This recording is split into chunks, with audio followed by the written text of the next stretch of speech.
హరిత గిరిశ్రేణుల మధ్య పొదిగిన ఒక అందమైన గ్రామంలో ఆర్తి అనే సృజనాత్మక బాలిక ఉండేది. చిత్రలేఖనం పట్ల ఆమెకు ఎంతో అభిమానం. చుట్టూ ఉన్న ప్రకృతిని ఆసక్తిగా గమనించే ఆర్తి తన మనసులోని భావాలను రంగులతో వ్యక్తపరుస్తుండేది. ఆమె ప్రపంచం ఊహల రంగులతో నిండిపోయింది. ప్రతి సంవత్సరం గ్రామంలో కళాపోటీ జరిగేది. ఇది గ్రామ సాంస్కృతిక కార్యక్రమాల్లో ప్రధాన ఆకర్షణగా నిలిచేది. ఆర్తి ఈ పోటీలో గెలిచి తన ప్రతిభను నిరూపించుకోవాలని కలలు కంటోంది. కానీ గత 3 సంవత్సరాలుగా మొదటి బహుమతి ఎప్పుడూ ఆమె చేతుల్లోకి రాలేదు. అది ఆమె ప్రత్యర్థి నేహకు దక్కేది. నేహా చిత్రాలు వాటి ఖచ్చితత్వం మరియు పరిపూర్ణతకు ప్రశంసలు అందుకున్నాయి. ఈ సంవత్సరం ఆర్తి తన హృదయాన్నంతా తన చిత్రంలో పొందుపరచాలనుకుంది. ఆమె తన చిన్న కళాకృతితో నిండిన గదిలో నిద్రలేని రాత్రులు గడిపింది. ఆ గదిలో ప్రతి గోడ ఆమె కలల కథను చెబుతుంది. ఆ గది పెయింట్ బ్రష్లు, రంగురంగుల పాలెట్లు, అసంపూర్తి స్కెచ్లతో నిండి ఉండేది. గ్రామంలోని రద్దీగా ఉండే మార్కెట్ను చిత్రించాలని ఆమె నిశ్చయించుకుంది. ఆ మార్కెట్లో ఉండే ఆనందం, జీవం అన్నీ ప్రతిబింబించే అద్భుత చిత్రాన్ని తయారు చేయడానికి కృషి చేసింది. పోటీ రోజున ఆర్తి తన చిత్రంతో గర్వంగా నిల్చొంది. న్యాయనిర్ణేతలు తన పక్కన నడుచుకుంటూ పోతూ సమీక్షించారు.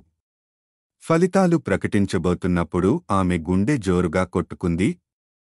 కానీ ఫలితాలు ప్రకటించగా మరోసారి మొదటి బహుమతి నేహదే అయ్యింది. నేహా చిత్రం పరిపూర్ణతతో మెరిసింది. ఆర్తి చాలా బాధపడింది. ప్రజలు ఆమె చిత్రాన్ని ప్రశంసించినప్పటికీ ఓడిపోయిన బాధ ఆమె సామర్థ్యాలపై సందేహం రేకెత్తించింది. ఇంటికి వెళ్తుండగా ఆమె విచారంగా అనుకుంది, నేను ఎందుకు ప్రయత్నిస్తున్నాను? బహుశా నేను కళాకారిణిగా ఉండేందుకు పుట్టలేదు. ఆ సాయంత్రం ఆర్తి తన వరండాలో నిస్సహాయంగా కూర్చుంది. పక్కనే తన చిత్రాన్ని గోడకు ఆనించింది. కాన్వాస్పై ఉన్న ప్రకాశవంతమైన రంగులు ఆమె కళ్లకు మందంగా కనిపించాయి. ఆమె అమ్మమ్మ ఆర్తి విచారాన్ని గమనించి ఆమె వద్దకు వచ్చింది. చిరునవ్వుతో, ఏమైంది బంగారు? అంటూ ఆర్తి భుజంపై మెల్లగా చెయ్యి వేసింది. ఆర్తి తన బాధలన్నీ చెప్పింది. తన కష్టం, పోటీ, తన నిరుత్సాహం గురించి. అమ్మమ్మ శ్రద్ధగా విన్నది. ఆపై ప్రశాంతంగా చెప్పింది, నక్క ద్రాక్షపండ్ల కథ గుర్తుందా? గుర్తుంది అంది ఆర్తి. నక్క ఎత్తుగా వేలాడే ద్రాక్షపండ్లను తినాలనుకుంది. కాని ఎంత దూకినా అందుకోలేకపోయింది. చివరకు ఈ పండ్లు పుల్లగా ఉంటాయి అని చెప్పుకుంటూ వెళ్ళిపోయింది. అమ్మమ్మ నవ్వింది.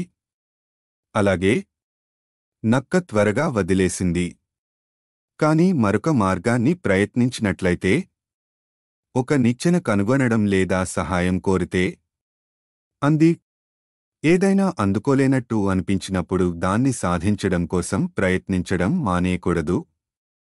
ప్రతి ప్రయత్నంతో మనం కొత్తగా నేర్చుకుంటాం, అభివృద్ధి చెందుతాం. ఆర్తి, గెలవడం మాత్రమే నీ పురోగతిని చూడటానికి మార్గం కాదు. నీ కళ ఇన్ని సంవత్సరాలుగా ఎంత మెరుగుపడిందో చూడు అంది. ఆర్తి తన చిత్రాన్ని మళ్లీ చూసింది.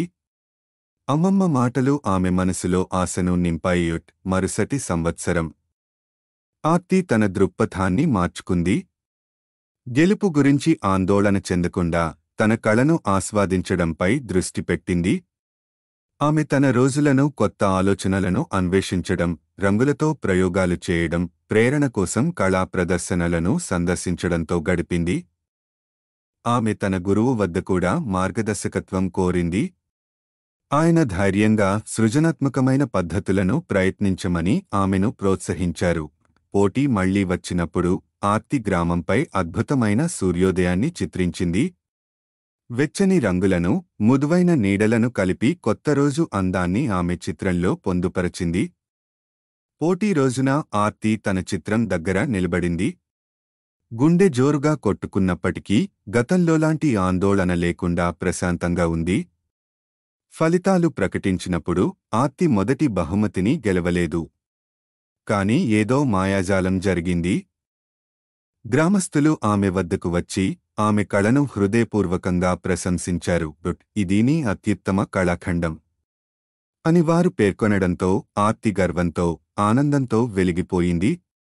ఆర్తికి అర్థమైంది, ఒక కళాకారిణిగా ఆమె పురోగతి మరియు వారి ప్రశంసలు ఏదైనా ట్రోఫీ కంటే ఎక్కువ విలువైనవి. నీతి: విజయాన్ని కేవలం బహుమతులతోనే అంచనా వేయకండి. మీ ప్రయాణంలో వచ్చిన అనుభవం, మీ అభిరుచి మరియు ఆత్మసంతృప్తిలోనే నిజమైన విజయం ఉంటుంది.